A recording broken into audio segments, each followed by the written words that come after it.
Em nome do Pai, do Filho e do Espírito Santo. Amém. Palavra da salvação.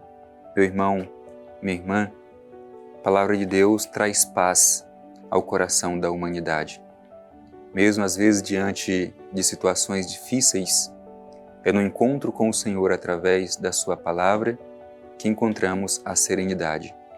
O próprio Jesus ensina aos seus discípulos: no mundo tereis aflição e tribulação, mas não tende medo. Eu venci o mundo.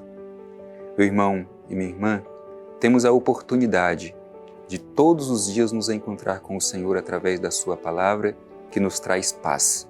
E a paz não é somente tranquilidade. A paz é uma pessoa, é o próprio Jesus, que vem ao nosso encontro e é a palavra que se faz carne. Por isso vamos escutar com bastante atenção a mensagem do Evangelho para o dia de hoje.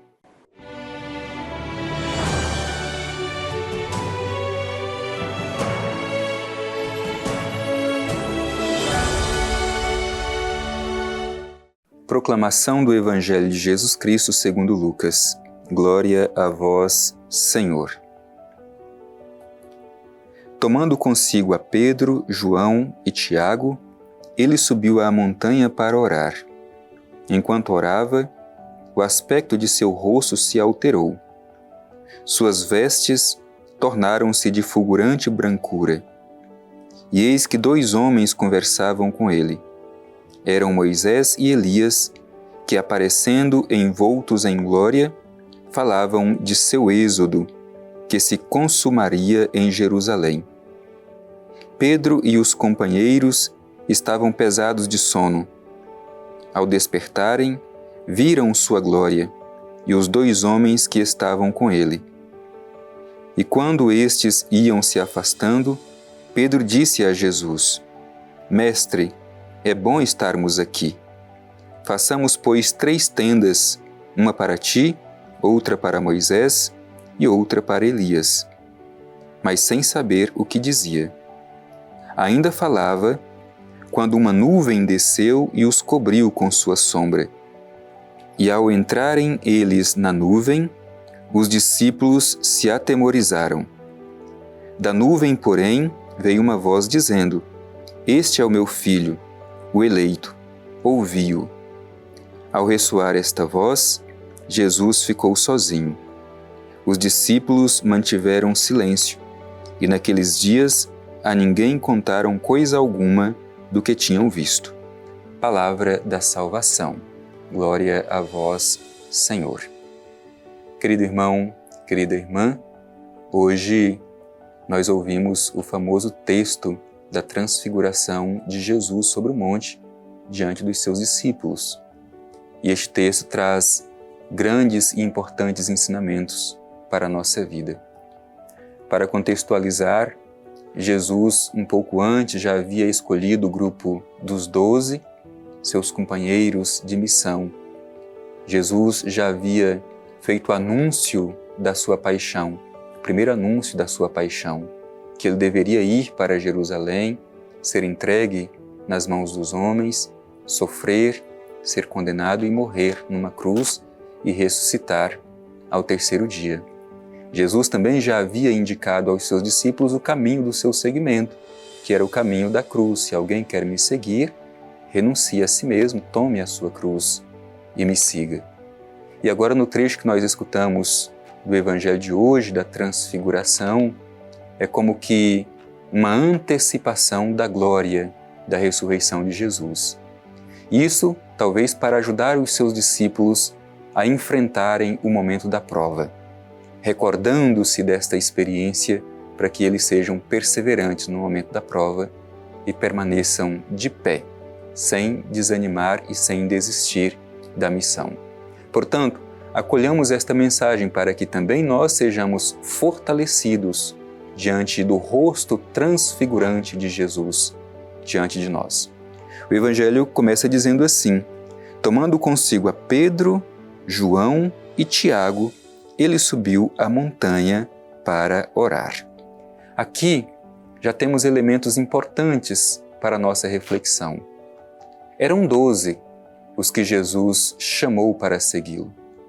Por que somente estes 3 são chamados a subir ao monte com Jesus? Antes de tudo, sabemos que o monte na Bíblia não é simplesmente um lugar geográfico. O monte na Bíblia é o lugar do encontro pessoal com Deus, é o lugar da revelação, é onde Deus de fato mostra o seu rosto. Portanto, subir ao monte é uma experiência teologal, não é simplesmente um caminho físico e geográfico. E por que estes 3? João, Tiago e Pedro. Meu irmão e minha irmã, justamente porque estes 3 discípulos de Jesus são figura de cada um de nós, são figura da comunidade cristã. Nesses discípulos está cada um de nós, está a comunidade, está a igreja. E vale dizer, eram os discípulos que tinham mais dificuldades de compreender quem era Jesus. Vale dizer que um pouco antes, Pedro tinha feito a sua profissão de fé de que Jesus era o Messias, o Cristo. No entanto, o modo de compreender o Messias, o Cristo, era um modo equivocado, porque esperavam um Messias forte e glorioso, enquanto que Jesus falava da sua entrega, da sua paixão e da sua morte de cruz. Por isso, sempre que aparecem essas figuras no Evangelho, eles representam também a dificuldade da comunidade, a dificuldade de cada um em crer quem realmente é Jesus e acolhê-lo na nossa vida. Pedro tinha tanta dificuldade que em determinados momentos Jesus chegava a dizer palavras fortes: afasta-te de mim, Satanás, porque pensas as coisas dos homens e não as coisas de Deus. Pedro é aquele que no momento da prova vai negar o Senhor por 3 vezes. João e Tiago, nós sabemos bem quem são esses discípulos também.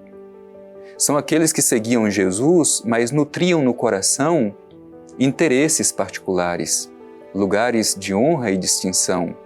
São eles que, quando Jesus anuncia a sua paixão, pedem um lugar à sua direita e outro à sua esquerda, quando estiver no trono, na glória. São inclinados também à violência, tanto que são chamados no Evangelho como os filhos do trovão.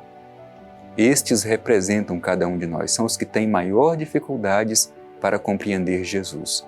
Por isso Jesus os toma à parte e sobe com eles para o monte para rezar, para ajudá-los a fazer este caminho. Portanto, esses discípulos representam cada um de nós.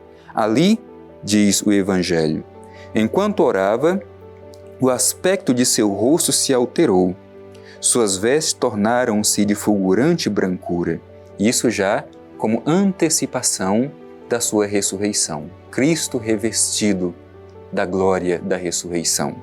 E continua o Evangelho.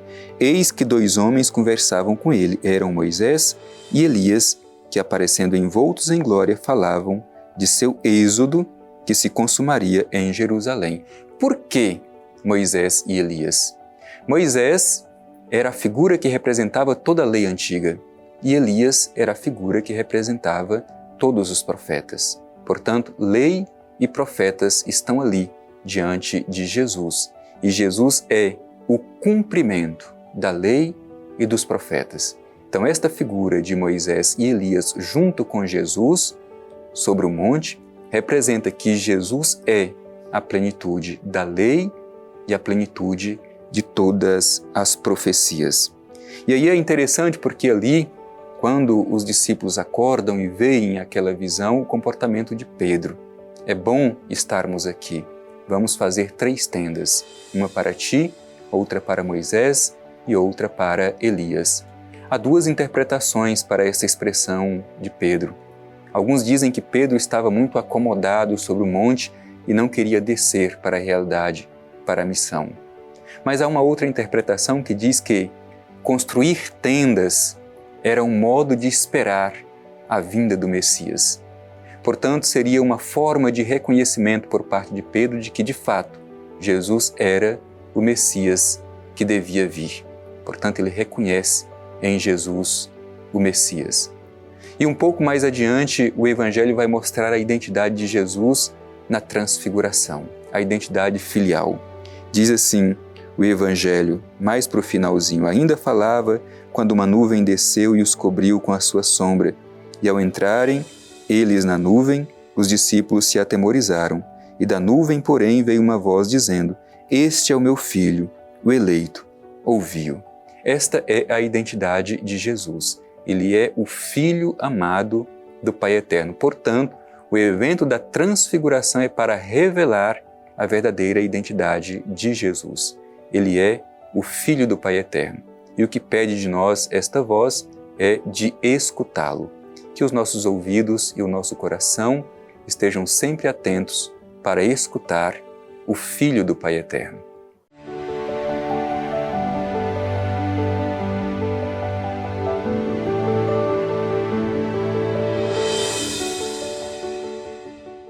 Querido irmão, querida irmã, assim como Jesus tomou consigo aqueles 3 discípulos e subiu ao monte para orar, hoje Ele nos convida a subir com Ele para o Monte da Transfiguração. Deixemos que transpareça, que transfigure diante de nós o rosto de Jesus, que nos revela a sua verdadeira identidade. Ele é o Filho amado, o eleito do Divino Pai Eterno, a quem devemos escutá-lo. Por isso, dirijamo-nos ao Pai Eterno e, em forma de oração, façamos o nosso agradecimento. Pai Eterno, te agradecemos por mais este encontro, por escutar a mensagem do Evangelho de Teu Filho Jesus e por permitir que mais uma vez Ele se transfigure diante de nós. Ajude-nos, Pai Eterno, a reconhecer a identidade de Jesus. Ele é o Teu Filho amado, o eleito, e sobretudo que saibamos escutá-lo e fazer da Sua palavra a orientação para a nossa vida. Assim seja. Amém. O Senhor esteja convosco, Ele está no meio de nós. Abençoe-vos o Deus Todo-Poderoso, Pai, Filho e Espírito Santo. Amém.